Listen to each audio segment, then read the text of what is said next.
नमस्कार, देश की बात में हाजिर हैं। पहले बात कोरोना की, जो ज्यादातर लोगों के लिए समाप्त हो चुका है। मास्क लगाना लोग एक तरह से भूल गए हैं। दूरियां की तो दूर की बात रही और इस वायरस का डर बिल्कुल गायब है। लेकिन एक आगाह हम कर रहे हैं कि ये एक बार फिर से संक्रमण सर उठा रहा है। देश में पिछले 24 घंटों में कोविड के 1088 मामले सामने आए हैं, जो कि 36.6% ज्यादा हैं। मामले सबसे ज्यादा केरल में 298 हैं, दिल्ली में 202 हैं, हरियाणा में 139 हैं, महाराष्ट्र में 113 हैं। कई राज्य ऐसे हैं जहां पर मास्क लगाना अनिवार्य नहीं रह गया है। कोरोना नियमों को तो पूरी तरह से हटा दिया गया है। और इस बीच चिंताजनक खबर स्कूलों से आ रही है। दिल्ली और गाजियाबाद के एक स्कूल में आज फिर से कोरोना के केस मिले। पिछले 3 दिन में दिल्ली एनसीआर में केस आने के बाद 6 स्कूलों को बंद किया गया है। दिल्ली में लाजपत नगर के एक स्कूल में एक बच्चे में कोरोना का संक्रमण पाए जाने के बाद अगले आदेश तक स्कूल बंद कर दिया गया है। इंदिरापुरम, नोएडा में स्कूल बंद किए गए हैं। तो वाकई में इस मसले पर बात करने के लिए हमारे साथ वरिष्ठ डॉक्टर जलील पाकर सर हैं, सीनियर पल्मोनोलॉजिस्ट हैं, लीलावती अस्पताल मुंबई से हमारे साथ जुड़े हैं। नमस्कार सर, जुड़ने के लिए, समय निकालने के लिए। सर, पहले तो आपका असेसमेंट, जो ये कोरोना के मामले एक ही दिन में अगर इतने बड़े देश भर में, क्या इंडिकेशंस माना जाए? देखिए, ये तो अब WHO ने बहुत वक्त पहले इंडिया को एक एंडेमिक डिक्लेयर कर चुका था। उसका मतलब ये है कि हर घर में किसी न किसी को कोविड है, पता भी नहीं चलता। सबको सर्दी होती है या हेडेक होता है या बुखार होती है और 1-2 दिन में सब ठीक हो जाता है। लेकिन अगर टेस्ट करवाने जाते हैं तो कुछ लोगों को पॉजिटिव हो जाते हैं। ये हमारे डॉक्टरों में भी है, ऐसे नहीं है कि नहीं, हॉस्पिटल्स में भी है। तो इसके लिए कोई घबराने की जरूरत नहीं है। ये कोविड जो अभी टेस्ट पॉजिटिव आएंगे, वो जैसे कॉमन कोल्ड होता है उसी तरह से है। तो इसमें कोई डरने की बात नहीं है। इसमें कोई जो इलाज पहले 2 साल लोगों ने लिया है वो लेने की जरूरत नहीं है। जो सिम्टोमेटिक ट्रीटमेंट है वही लेना चाहे। जैसे बदन दर्द अगर हो तो क्लोसिन या डोलो 650 ले लें, हेडेक है, सर्दी है तो एंटी हिस्टामिनिक ले लें, एलेग्रा ले लें, सेंसिन ले लें, कोई ना कोई दवाई ले लें। लेकिन बाकी ऐसा कुछ कोविड के लिए एडमिट होने की जरूरत है या उसके लिए कोई खास ट्रीटमेंट लेना है, ये अब जरूरी नहीं है। हमारे तो हॉस्पिटल में बहुत दिनों से मरीज तो एडमिट भी नहीं होते हैं। बहुत दिनों से क्या, मैं तो कहता हूँ कि कुछ महीने हो गए हैं कि मरीज एडमिट भी नहीं होते हैं और उनको एडमिट करने की जरूरत भी नहीं है। हम तो अक्सर लोगों से कहते हैं कि घर पे ही इलाज ले लें और उसी से वो ठीक हो जाते हैं। सर, लेकिन जो अब ये कोई भी हम नहीं जी सर, लेकिन जो अब ये मामले सामने आए हैं और खासतौर से अगर हम ये स्कूलों की बात करें, दिल्ली एनसीआर का ये वाकया जो अब सामने आया है, 6 स्कूल्स बंद हुए हैं दिल्ली और आसपास के इलाकों में, ये क्या इंडिकेशन है? क्या ये इन्हीं, जैसे केरल में सबसे ज्यादा, फिर दिल्ली में, चौथे स्थान पर है महाराष्ट्र जहां पर केसेस हैं, तो क्या ये इंडिकेशंस हैं यहीं पर ऐसे बढ़ रहे हैं या आप क्या बता रहे हैं कि क्या असेसमेंट आपका? देखिए, ऐसा है कि गवर्नमेंट तो हर कोशिश करेगी कि ये फैले नहीं और इसीलिए उन लोग प्रिकॉशनरी मेजर पर बच्चों को घर भेज रहे हैं वगैरह। इसमें कोई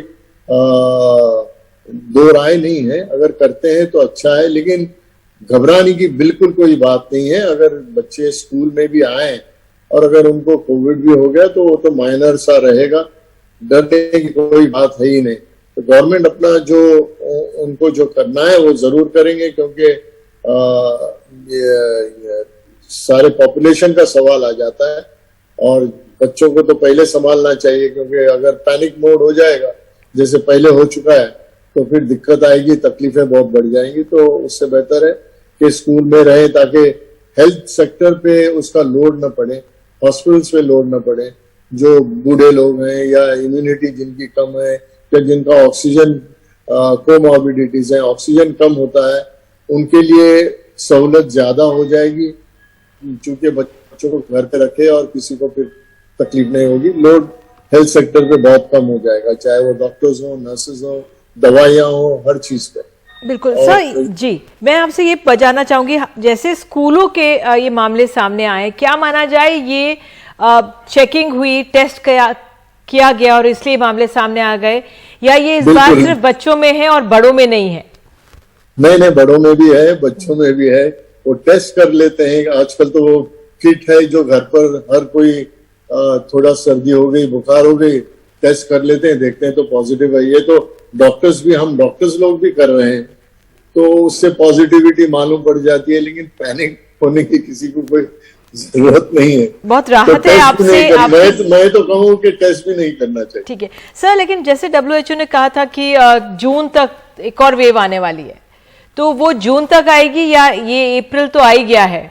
आपका क्या उस बारे में कहना है? ये तो भगवान जाने, क्योंकि मेरे कहने से मैं बार बार लगातार कह रहा हूँ लास्ट 2 साल से ज्यादा कि कोविड के बारे में किसी को कुछ मालूमात अभी तक है नहीं। हर कोई अपने एक्सपीरियंस से जो एक्सपीरियंस करता है और जो दूसरे देशों का देखता है, टीवी पर देखता है, जो प्रेजेंटेशंस होते हैं उस पर से हर कोई अपने अपनी डुगडुगी बजाता है। हर कोई चाहता है कि मैं जो कहूँगा वही सही है, लेकिन वैसे नहीं। सर आखिरी सवाल ये कि तो ये माना जाए, अगर ये अब जो ये कोरोना आ रहा है, जो भी वेरिएंट है, एक्जी वेरिएंट है, जो भी नाम दे, इस बार बुखार भी नहीं है, नजला, खांसी, सीजनल जुकाम जो होता है उसकी तरह आकर ये जाएगा, या ये वो है? बिल्कुल जी, बहरहाल जी। तो और इसका काफी व्यापक फैलाव, आपका असेसमेंट ये है कि अभी भी हो चुका है देश में? नंबर कम है? मैं तो कह रहा हूँ हर घर में फैल चुका हो। ओके, बहुत बड़ी बात है सर जी। हमने तो ये देखा है कि कभी कभी हम डॉक्टर्स, नर्सेज या कोई भी हम साथ में बैठ के चाय पी रहे हैं। आज समझो अभी 6 बजे हैं, 6 बजे हम बैठे हैं, दूसरे दिन पता चलता है कि डॉक्टर ने टेस्ट किया था, क्योंकि हॉस्पिटल में उसको ऑपरेशन थिएटर में जाना था, सर्जरी करने के, टेस्ट किया और पॉजिटिव आ गया। तो हम लोग तो पैनिक करते नहीं। बिल्कुल समझ गए कि ये इतना कॉमन हो गया है अब। तो वाकई में आप जुड़े, बहुत बहुत शुक्रिया आपका, धन्यवाद। और राहत की बात यह है कि घबराने की बात नहीं है, जैसा हम लोग हमेशा कहते हैं, लेकिन सतर्क रहना चाहिए, मास्क पहन लें। और इस बार जो ये संक्रमण हो भी रहा है तो वो खांसी, जुकाम, नज़ला जैसा होगा, तो घबराने की बात नहीं है, लेकिन सतर्क रहें, मास्क पहने। तो देश की बात में फिलहाल आगे बढ़ते हुए कि जो ये स्थिति है, घबराना नहीं है, लेकिन नोएडा और दिल्ली के स्कूलों में क्या हुआ है, किस तरह से स्थिति है, देखिए ये ग्राउंड रिपोर्ट। ये तस्वीरें नोएडा के खेतान स्कूल की हैं, जिसे अगले आदेश तक बंद कर दिया गया है। यहां पिछले 3 दिनों में 13 बच्चों और 3 शिक्षकों को कोरोना हो गया है, जिसके बाद स्कूल प्रशासन ने खुद स्कूल बंद करके प्रशासन को जानकारी दी है। गाजियाबाद के जयपुरिया स्कूल को भी एक छात्र के कोरोना संक्रमित होने के बाद बंद किया गया है। कोरोना के चलते गाजियाबाद के 3 स्कूलों को बंद कर कक्षाओं को ऑनलाइन किया गया है। नोएडा के मुख्य चिकित्सा अधिकारी के मुताबिक पिछले 3 दिनों में नोएडा के 23 स्कूली बच्चों में कोरोना संक्रमण पाया गया है, जिसमें 2 बच्चे अस्पताल में भी भर्ती हैं। हमें खेतान पब्लिक स्कूल जो सेक्टर 40 में, वहाँ से एक लिस्ट प्राप्त हुई थी जिसके अंदर 13 बच्चे और 3 उनके टीचर थे। उन्होंने अपने आप ही जो है अपना निर्णय लिया, स्कूल को बंद कर दिया और ऑनलाइन क्लासेस चालू कर दी है। उसके बाद आज की जो हमारे लिस्ट आई है डेली की, उसके अंदर आज भी 10 बच्चे हैं। टोटल 33 पेशेंट की लिस्ट है वो। हमारी RRT टीम सब घरों पे गई है। अब तक जितने भी डिटेक्ट हुए उनकी कॉन्टैक्ट ट्रेसिंग भी हुई है और उसमें जो सिम्टमेटिक उनकी सैम्पलिंग भी की जा रही है। देखिए, अगर स्कूल हमें रिपोर्ट करेगा हमारे यहाँ से हो गया तो हम उसको नेचुरली यही कहेंगे कि आप अपना ये क्लास को बंद कर दीजिए, और अगर ज़्यादा केसेस होंगे तो हम ये भी कहेंगे आप क्लास ही नहीं, पूरे स्कूल को बंद कर दीजिए, ऑनलाइन कीजिए। ये तस्वीरें दिल्ली और नोएडा के स्कूली बच्चों की हैं, जिन्हें न मास्क की परवाह है न सामाजिक दूरी की। यही वजह है कि अब अभिभावक बेहद परेशान हैं। आजकल हम बच्चों को स्कूल भेज रहे हैं। कुछ बच्चे जो 12 साल से कम उम्र के हैं उनके पास वैक्सीनेशन नहीं हुआ है। हम तो बच्चों को मास्क लगाकर, सैनिटाइज़र के साथ और सभी गाइडलाइंस को समझाकर भेजते हैं। क्या स्कूल में ये सब गाइडलाइंस फॉलो हो रही हैं? क्या स्कूल में सोशल डिस्टेंसिंग का पालन हो रहा है? बच्चे तो बस में, वैन में, स्कूल के डेस्क्स पे सब साथ साथ चिपक कर ही बैठ रहे हैं। अभिभावक के तौर पर हर समय दिमाग में चिंता बनी रहती है, क्योंकि कोरोना के केसेस लगातार बढ़ते जा रहे हैं। बच्चे स्कूल मास्क और सैनिटाइजर लेकर जा रहे हैं, लेकिन वहां पर प्रॉपर सोशल डिस्टेंस का फॉलो नहीं हो रहा है, क्योंकि 100% बच्चे स्कूल में इस समय जाते दिख रहे हैं। ये बहुत ही चिंताजनक बात है। बच्चों की पढ़ाई कैसे होगी ये हमें नहीं पता। पिछले 2 साल बच्चों ने ऑनलाइन क्लासेस किए, जिसका बहुत ज्यादा फायदा नहीं हुआ। साथ ही साथ बच्चों की सेहत पे भी असर पड़ा है। बच्चे छोटे हैं, कम उम्र की वजह से अभी वैक्सीनेशन नहीं हो पाया। आने वाले दिनों में पता नहीं क्या होगा, बच्चे कैसे पढ़ाई अपनी पूरी करेंगे ये हमें नहीं पता। ये बहुत ही चिंताजनक बात है।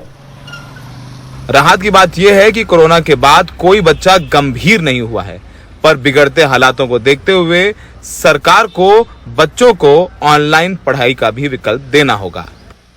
ये तय है कि कोरोना कहीं नहीं जा रहा है, कोरोना के साथ जीना होगा। और अब ये भी साफ हो गया है कि जिन बच्चों को वैक्सीनेशन लगी है उन्हें भी कोविड हुआ है। तो यानी जो अभिभावक अपने बच्चों को स्कूल भेज रहे हैं वो सतर्क रहें, अपने बच्चे को मास्क लगाकर भेजें और बच्चे को समझाएं कि स्कूल में भी देह से दूरी का पालन करें, मास्क नीचे ना करें। सहयोगी सुशील राठी और अरविंद उत्तम के साथ नोएडा से सौरभ शुक्ला, NDTV इंडिया। और देश की बात में अब खबर है कर्नाटक से। रिश्वतखोरी के आरोपों में घिरे कर्नाटक के पंचायती राज मंत्री KS ईश्वरप्पा ने इस्तीफा देने से इनकार कर दिया है। अब उन पर FIR भी हो चुकी है और उन्हें कॉन्ट्रैक्टर संतोष के आत्महत्या के उकसाने के मामले में आरोपी नंबर 1 बनाया गया है। हालांकि अब सवाल ये भी उठ रहा है कि वर्क ऑर्डर संतोष को लिखित में दिया गया या मुंह ज़बानी। नारेबाजी के बीच ईश्वरप्पा शिवमोगा बीजेपी दफ्तर पहुंचे। 40% कमीशन के आरोपों से घिरे कर्नाटक के पंचायती राज मंत्री ईश्वरप्पा ने इस्तीफा देने से इनकार कर दिया है। कांग्रेस लोगों ने मेरा मंत्री स्थान को इस्तीफा देने के लिए डिमांड कर रहा है। मैंने उनको डायरेक्टली पूछना चाहता हूं, आपका एडमिनिस्ट्रेशन के समय में विदाउट वर्क ऑर्डर कोई पेमेंट आप किया था क्या? ऐसा किया तो वो इलीगल वर्क है। इस्तीफा पूछ रहा है, डेफिनेटली मैं इस्तीफा तो नहीं देगा। ईश्वरप्पा इस्तीफे को तैयार नहीं है और इसका खामियाजा मुख्यमंत्री को उठाना पड़ा। मैंगलोर में उनके काफिले को काला झंडा दिखाया गया। कॉन्ट्रैक्टर संतोष पाटिल ने अपनी मौत से पहले जो मैसेज सोशल मीडिया पर जारी किया उसमें अपनी मौत के लिए ईश्वरप्पा को जिम्मेदार बताया। संतोष पाटिल ने आरोप लगाया था कि उन्होंने ईश्वरप्पा के कहने पर 4 करोड़ रुपए का काम किया। जब भुगतान का वक्त आया तो ईश्वरप्पा के नजदीकियों ने 40% कट मांगा। न्याय सिगबेकंद्रे ಅವನು ಡೆತ್ ನೋಟಲ್ಲಿ ಏನು ಬರೆದಿಟ್ಟಿದ್ದಾನೆ? मेरे भाई को न्याय मिलना चाहिए। जिन लोगों का नाम संतोष के आखिरी मैसेज में है उनकी गिरफ्तारी होनी चाहिए।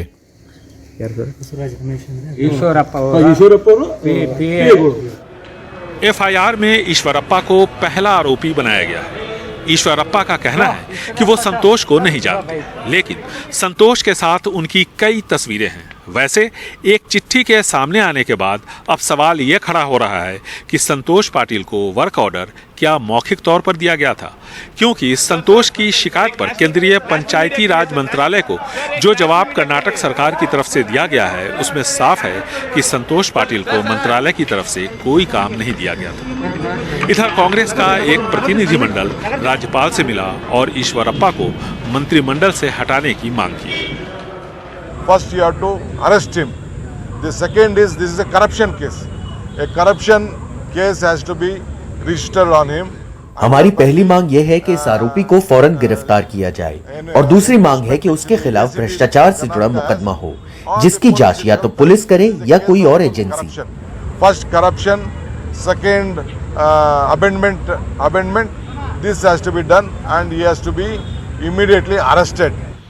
ईश्वरप्पा एक रसूखदार OBC नेता है। कोरबा जाति में उनकी अच्छी पकड़ है। अगले साल यहाँ विधानसभा के चुनाव हैं। ऐसे में बीजेपी संभल कर कदम उठा रही है, लेकिन ईश्वरप्पा की वजह से बीजेपी को लगातार बैकफुट पर जाना पड़ता है। ऐसे में ईश्वरप्पा का जाना तय माना जा रहा है, भले ही इसमें थोड़ा वक्त लगे। बेंगलुरु से कैमरामैन कुमार के साथ निहाल खिदवई, NDTV इंडिया। और देश की बात में बात अब राजधानी दिल्ली की। दिल्ली के छावला इलाके में एक फार्म हाउस के केयरटेकर की गोकशी के शक में पीट कर हत्या कर दी गई है। उसके 2 साथी भी घायल हैं। पुलिस का कहना है कि मौके से मांस के कुछ अवशेष मिले हैं, जिन्हें जांच के लिए भेजा गया है। 40 साल के राजा राम की पत्नी जासो और उनके 4 बच्चे बेसहारा हो गए हैं। सोमवार सुबह तड़के जब पूरा परिवार सो रहा था, उसी समय राजा राम पर कुछ कथित गौरक्षकों ने हमला कर दिया। इस हमले में 2 और लोग घायल हो गए, लेकिन राजा राम की इतनी पिटाई हुई कि उसकी मौत हो गई। राजा राम का शव अभी भी अस्पताल में है। पुलिस ने उसकी पत्नी को ये तक नहीं बताया कि उसकी मौत हो गई है। जाशो का कहना है कि गौ हत्या की बात बिल्कुल झूठी है। हमें तो पता नहीं, हमें तो आदमी ने उठाए थे, मैं बेहोश पड़ी थी। अच्छा, आप लोग सो रहे थे यहाँ पर? बेहोश थे हम, तो पता नहीं था इसने सोने के बाद क्या मारा नहीं मारा तो ही पता। राजा राम कहाँ पर थे उस समय? मैं रात में मच्छरदानी में बाहर सोई हुई थी सर। अच्छा, ये जो आरोप लगा रहे हैं कि राजा राम ने गाय काटी यहाँ पर या गाय कटवाते थे वो यहाँ पर, ये क्या? नहीं सर, कुछ नहीं करवाते थे, वे बीमार रहते थे बहुत ज्यादा, मैं दाऊद सेवा करती थी बस। अच्छा, राजा राम इसी फार्म हाउस में केयर टेकर थे। वहीं इस मामले में दिल्ली पुलिस का बयान भी संदेह के घेरे में है। पुलिस का दावा है कि उन्हें सोमवार सुबह फार्म हाउस में गोकशी की सूचना मिली। जब पुलिस मौके पर पहुंची तो गोकशी के आरोप में राजा राम समेत 5 लोगों को गिरफ्तार किया गया। सभी की मेडिकल जांच के बाद उन्हें थाने लाया गया। थाने में एक आरोपी शानू ने बताया कि गोकशी के दौरान उनकी कुछ लोगों ने पिटाई की है। इसी बीच आरोपी राजा राम की तबीयत खराब हुई, उसे अस्पताल ले जाया गया, जहां उसे मृत घोषित कर दिया गया। इसके बाद पुलिस ने हत्या का केस दर्ज किया, लेकिन राजा राम के कातिल अब तक फरार हैं। खास बात यह है कि राजा राम के फार्म हाउस में कई गायें हैं। उनकी पत्नी का कहना है कि इन गायों की वो सेवा करती हैं और दूध बेचकर अपना गुजारा करती हैं। राजा राम का 14 साल का बेटा भी गुरुग्राम की एक गौशाला में काम करता है। कि 2 साल से मैं यहाँ पे जाने लग रहा हूँ, तो ऐसा कभी तो कुछ हुआ नहीं है, तो ऐसे अचानक कैसे हो जाएगा। अच्छा, बस इनका ये था कि भाई ये गाय बेचते भी थे, खरीद भी लेते थे। अच्छा अच्छा अच्छा, बस इतना ही था इनका, और कुछ नहीं था। गायों की सेवा कर रहे थे यहाँ पे? और ये गाँव की सेवा करते थे बस। अच्छा, उनका यानी एक तरह से ऐसा था कि दूध वोध बेचते थे अपना, उसी से गुजारा कर रहे थे। अच्छा, ये आरोप लगा रहे कि गाय काटते थे यहाँ पर फार्म हाउस में, ये सब क्या है? नहीं सर, ये तो देखो एक इल्जाम लगाने वाली बात है, यानी गुमराह किया जा रहा है हर चीज से। राजा राम के शव के पोस्टमार्टम से उसकी चोटों का पता चलेगा। फिलहाल राजा राम को मौत की नींद सुलाने वाले कथित गौरक्षक फरार हैं। राजा राम उस भीड़ के शिकार हो गए जिसने ये खुद तय कर लिया कि राजा राम गुनाहगार हैं और उनको मौके पर ही सजा दे दी। अब राजा राम के परिवार में उनके 4 छोटे बच्चे और उनकी पत्नी हैं, जो इस सुनसान इलाके में अकेले हैं। इनके घर में अब ना तो कोई कमाने वाला है और ना ही इनकी देखभाल करने वाला। नई दिल्ली से कैमरामैन कानन पात्रा के साथ मैं मुकेश सिंह, एनडीटीवी इंडिया। और दिल्ली के बाद आगे हम आपको ले चलेंगे देश की बात में मध्य प्रदेश, जहां पर तनाव बरकरार है। खरगोन मामले पर आरोप प्रत्यारोप का दौर जारी है, जिसमें बेघर हुए लोगों की बेबसी अब और बढ़ गई है।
देश की बात में खबर अब राजस्थान से है।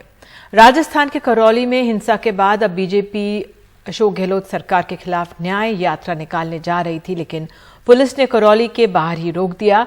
सरकार पर भेदभाव के आरोप को लेकर बीजेपी सांसद तेजस्वी सूर्या की अगुवाई में पार्टी का एक प्रतिनिधिमंडल करौली जा रहा था, लेकिन पुलिस ने रोका और फिर हिरासत में लिया। आपको बता दें कि करौली में 2 अप्रैल को सांप्रदायिक हिंसा हुई थी, जिसमें 8 पुलिस वालों के साथ आम लोग भी घायल हुए थे 11, और इस मामले में अब तक 23 लोगों को गिरफ्तार किया गया है, जबकि 100 लोग हिरासत में हैं। गिरफ्तार और हिरासत में ले गए लोगों में से 44 की पहचान दंगई के रूप में हुई है। शहर में हिंसा के लिए 9 अलग अलग एफआईआर दर्ज की गई हैं। तेजस्वी सूर्या ने गहलोत सरकार पर जंगल राज का आरोप भी लगा दिया है। तो आइए इस पर अधिक जानकारी के लिए हमारी सहयोगी हर्षा कुमारी सिंह हमारे साथ मौजूद हैं। हर्षा, तो क्या माना जाए ये मामला कहां पहुंचा है? ये तूल पकड़ेगा या थमा है? क्या स्थिति है? देखिए, राजस्थान में इलेक्शंस अब 2023 में होने वाले हैं और ऐसे में ये जरूर ये जो मामला है इसको एक राजनीतिक हवा दी जा रही है, दी जाएगी और इसे एक बड़े मंच पे लाकर इसे एक बड़ा राजनीतिक रूप देने की कोशिश है। ये काफी साफ है क्योंकि जो हर बड़ा राजनेता है वो करौली जा रहा है। करौली में कम्युनल क्लैशेस जरूर हुए हैं, लेकिन वहां पर अब लॉ एंड ऑर्डर की जो स्थिति है वो सामान्य है। लेकिन संवेदनशील माहौल को देखकर उसके बाद में क्योंकि अब त्योहारों का माहौल है, तो अब गहलोत सरकार ने सेक्शन 144 धारा 144 कई जगह लगा दी। उन्होंने ये भी कहा है कि बहुत जोर से डीजे बजाना या किसी तरह के फ्लैग्स लगाना, उससे भी एक तरह से माहौल बिगड़ता है, तो फिलहाल उस पर उन्होंने रोक लगा दी है।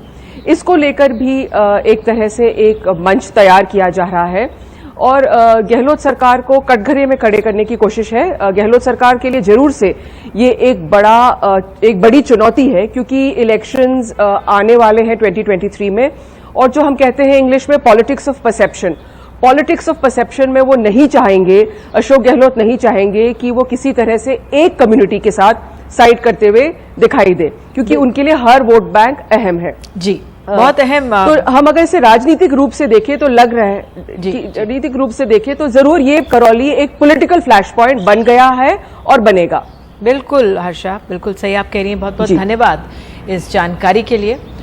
और देश की बात में हम आगे बढ़ते हैं अब, और हम रुख करते हैं मध्य प्रदेश का। खरगोन में रामनवमी की शोभा यात्रा के दौरान भड़की हिंसा के बाद बीते 3 दिनों से कर्फ्यू जारी है। आरोपियों के घरों पर बुलडोजर के बाद अब दंगों में मची तबाही की तस्वीरें सामने आ रही हैं।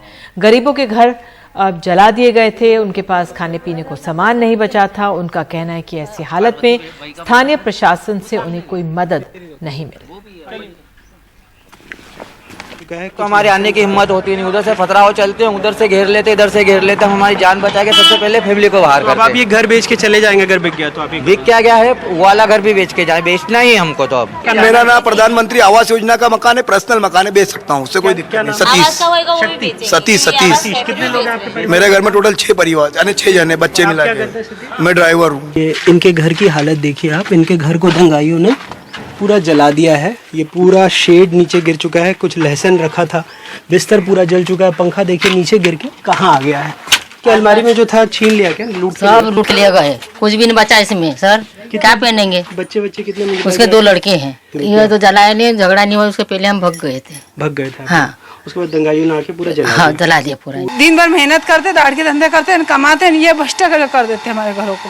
ये क्या दूसरी तीसरी बार आपके घर में आग लगी? तीसरी बार है। क्या हुआ था उस दिन? पूरे शीशे टूटे हैं, ऊपर आग लगी दिख रही है, पूरा वो वहाँ पर बिस्तर है, पानी पीने का मटका भी नहीं इन लोगों ने छोड़ा। सिलेंडर फेंक दिया हमारे घरों पे। सिलेंडर फेंकेगा? हाँ, गैस का सिलेंडर। आप लोग कहाँ थे उस वक्त? हम लोग तो बाहर चले गए थे काम करने के लिए। हाँ। बेटा उस दिन कैसे भागे थे यहाँ से?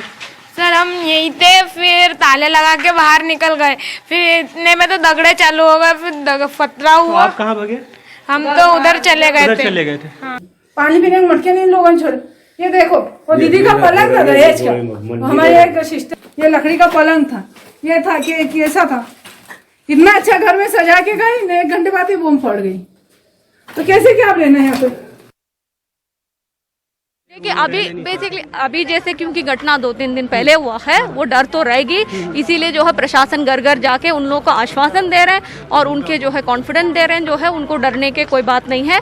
आरोपियों के खिलाफ कार्रवाई होगी और 1-2 जो लोग हैं जो ऐसे घटना किए हैं उनके वजह से ये लोग क्यों डरना है। उनको आइडेंटिफाई किया गया तो किया है, पुलिस का इन्वेस्टिगेशन चल रही है। ठीक है। और खरगोन जिला प्रशासन ने कल तक 52 संपत्तियों को ढा दिया था, लेकिन इनमें प्रधानमंत्री आवास योजना के तहत बना एक घर भी शामिल है। ये घर हसीना फखरू के नाम पर है, लेकिन उनका ये भी कहना है कि प्रशासन ने उन्हें कई बार घर खाली करने का नोटिस दिया था। क्या प्रधानमंत्री आवास योजना के घर भी अतिक्रमण की हुई जमीन पर बने थे? ये खरगोन का खसखसवाड़ी इलाका है और हसीना भी यहाँ पर अपने इनकी आंखों में आंसू है बेबसी के और हाथ में वो तस्वीर है जिस पर उनको प्रधानमंत्री आवास का ये घर मिला था। वैसे ये घर अब तस्वीरों में ही है क्योंकि घर की जो हालत है वो मेरे कैमरा पर्सन रिजवान आपको दिखाएंगे। घर जमींदोज हो चुका है। कई मकान यहाँ पर सरकार ने कहे लगभग 52 मकान और दुकान अभी तक खरगोन में उसको बुलडोज़र उस पर चला है। पर ये तो प्रधानमंत्री आवास योजना का घर था जो 2019-20 में उनको मिला था। लगभग 2.5 लाख रुपए इनके खर्च हुए हैं। ये अभी भी कांप रही हैं, इनकी आंखों में आंसू है। सारे दस्तावेज इनके बेटे अमजद के पास हैं जो दिहाड़ी मजदूर का काम करते हैं। 5 से 7 लोगों का इनका परिवार है और अब ये समझ नहीं पा रही हैं इस घर के पीछे एक बरसाती लगाकर वो किसी तरह से रह रही हैं। आप अगर बात करने की स्थिति में हैं, ये घर आपको कब मिला था, कितनी किस्त मिली थी? हमको 1 लाख की किस्त मिली जी। 1 लाख की एक मिली, 50,000 की एक मिली। अच्छा। हमने उधार पाव भी करे हैं। अच्छा। हमने बनाने वास्ते करे कि हम अपना बन जाएगा तो अपन अच्छे से रहेंगे, पर हमारा अच्छा तो क्या करा उन्होंने, हमारा बहुत ही खराब काम कर दिया। हमको अधूरा छोड़ दिए सर, मार के हम कहाँ जाएंगे। आप मत रहिए, देखिए आप रोती हैं, जमीन भी दिए। क्या कभी आपको कोई नोटिस मिला था कि ये घर आपको खाली करना है? सरकार ने नोटिस तो हमको मिले थे। हाँ, और हम तहसील में भी कई बार गए, केस चल रहा था हमारा जी। न फिर बाद में बंद कर दिया था। अच्छा। आके आश्वासन दिया था उन्होंने, शिवराज चौहान ने कि जो जहाँ रह रहा है वहीं रहेगा, उनको नल भी दूंगा, बिजली भी दूंगा और लाइट भी दूंगा। भांजा भांजियो तो मत घबराओ, मामा अभी जिंदा है। तो ये मामा एक उनसे काम कर रहा है, एक तरफ दे रहे एक तरफ उजाड़ लिया। उधर खरगोन में हुई हिंसा में गोली लगने से खरगोन के एसपी भी घायल हो गए हैं। एसपी सिद्धार्थ चौधरी को देर रात अस्पताल से छुट्टी मिली। गोली लगने से घायल एसपी आज एनडीटीवी से बातचीत में उन्होंने कहा है कि भीड़ कुछ भी सुनने को तैयार नहीं थी और तलवार लेकर आगे बढ़ रही थी। इसी दौरान कवर फायरिंग में उन्हें गोली लग गई। हमारे सहयोगी अनुराग द्वारी ने उनसे बात की है। रामनवमी का दिन था और दोपहर बाद जुलूस प्रारंभ होना था, तो तालाब चौक पे लोग इकट्ठे हो गए थे और जुलूस प्रारंभ हो गया था 5 बजे के आसपास। निर्धारित रूट पर जो है जुलूस आगे की तरफ जा रहा था कि एक पक्ष से गलियों के पीछे से पथराव शुरू हो गया था, तो कुछ डिस्टरबेंस हुआ। वहाँ फोर्स था और मैं भी था वहाँ पे, तो तत्काल ही हमने स्थिति नियंत्रित किया और लोगों को अलग अलग करते हुए जुलूस को पुनः प्रारंभ कर दिया गया था। परंतु इस बीच शहर के अलग अलग हिस्सों से खबरें आने लगी कि जगह जगह पथराव और आगजनी की बात आने लगी, तो हम लोगों ने हर जगह पे जाकर वहाँ पे शांति व्यवस्था कायम किया।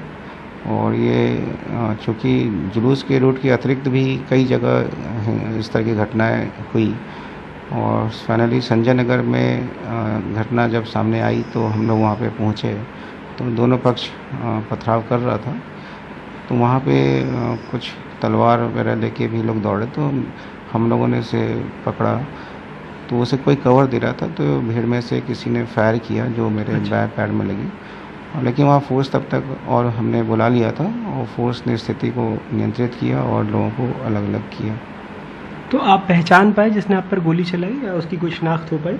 और उसमें हम काम कर रहे हैं। अभी डॉक्टर्स ने क्या कहा है? अभी तो चूँकि चलने में समर्थ हूँ, वो लेफ्ट पैर पे मैं बाहर नहीं डाल सकता, तो अभी रेस्ट के लिए बोला है और ब्लीडिंग काफ़ी अधिक हो गया था, तो पेन अभी है, बाकी पहले से बेहतर स्थिति। पहले से बेहतर। गोली छूकर निकल गई थी, हड्डियों में नहीं गोली अंदर पेनेट्रेट हुई, परंतु अंदर बोन को हल्का डैमेज करते हुए काफ से निकल गई। सर आप बिल्कुल आराम करें और शहर में अमन व्यवस्था कायम रहे। हमसे बात करने के लिए बहुत बहुत शुक्रिया। धन्यवाद।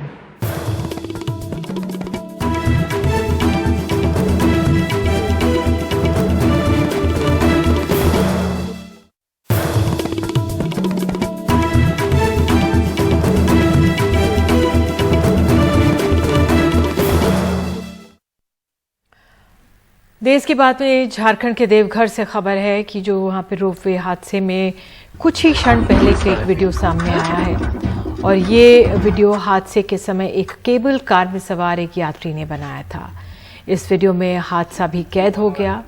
50 से ज़्यादा लोग 48 घंटे तक रोपवे में फंसे रहे और इस हादसे में 3 लोगों की मृत्यु हुई है।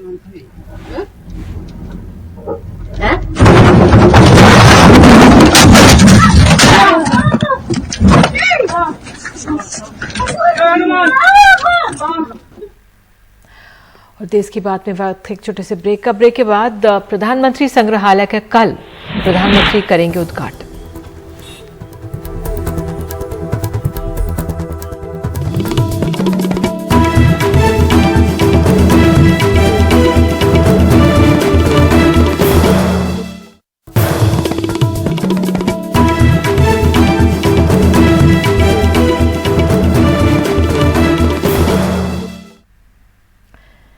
कल प्रधानमंत्री नरेंद्र मोदी प्रधानमंत्री संग्रहालय का उद्घाटन करेंगे। ये संग्रहालय दिल्ली के 3 मूर्ति परिसर में बनाया गया है, जहां पहले पंडित जवाहरलाल नेहरू स्मृति संग्रहालय और पुस्तकालय था। नए संग्रहालय में मौजूदा प्रधानमंत्री से पहले के सभी 14 प्रधानमंत्रियों की जीवन और देश के लिए उनके अहम योगदान को सहेजा गया है। यह है देश के प्रधानमंत्रियों का संग्रहालय। तकनीक के इस्तेमाल के साथ एक भव्य तस्वीर दिखाने की कोशिश। मौजूदा प्रधानमंत्री से पहले के सभी 14 प्रधानमंत्रियों के जीवन से जुड़े अहम दस्तावेज, भाषण और उपलब्धियां सब एक जगह पर। सभी प्रधानमंत्री है, हमारे लिए बराबर है। राजनीतिक आइडियोलॉजी अलग होगा मगर देश के लिए सेवा की है। हर प्रधानमंत्री देश के लिए कोई उचित करने के लिए काम किया है। इसलिए आदरणीय प्रधानमंत्री नरेंद्र मोदी जी का इच्छा है एक संग्रहालय रहना चाहिए। इसके लिए काम कर रहे और टेक्नोलॉजी, नया टेक्नोलॉजी यूज करके जो भी हो सकता है वो पूरा करने के लिए हम पूरा प्रयास कर रहे हैं। 2018 से इसकी शुरुआत हुई। दिल्ली के 3 मूर्ति परिसर में बने इस संग्रहालय में प्रधानमंत्रियों के परिवार और कई विभागों की मदद से तमाम दस्तावेज जुटाए गए हैं। संग्रहालय में कुल 43 गैलरी हैं। सभी लोगों परिवारों से बातचीत किया है। उसके साथ साथ उनका कौन सा स्कूल में पढ़े, उनका सर्टिफिकेट्स है, उनका अच्छे स्पीचेस भी लगाया। हिस्टोरिकल जो इम्पोर्टेंट स्पीचेस है उनके स्पीचेस भी लगाया। उनके परिवारों से बात करके काम किया है। उद्घाटन के बाद इसके दरवाजे आम लोगों के लिए खुल जाएंगे, जहां इतिहास बन चुकी जानकारी और कहानियों को अपनी आंखों से देख पाएंगे। नई दिल्ली से परिमल कुमार, एनडीटीवी इंडिया। और इसी खबर के साथ देश की बात में आज के लिए इतना ही। नमस्कार।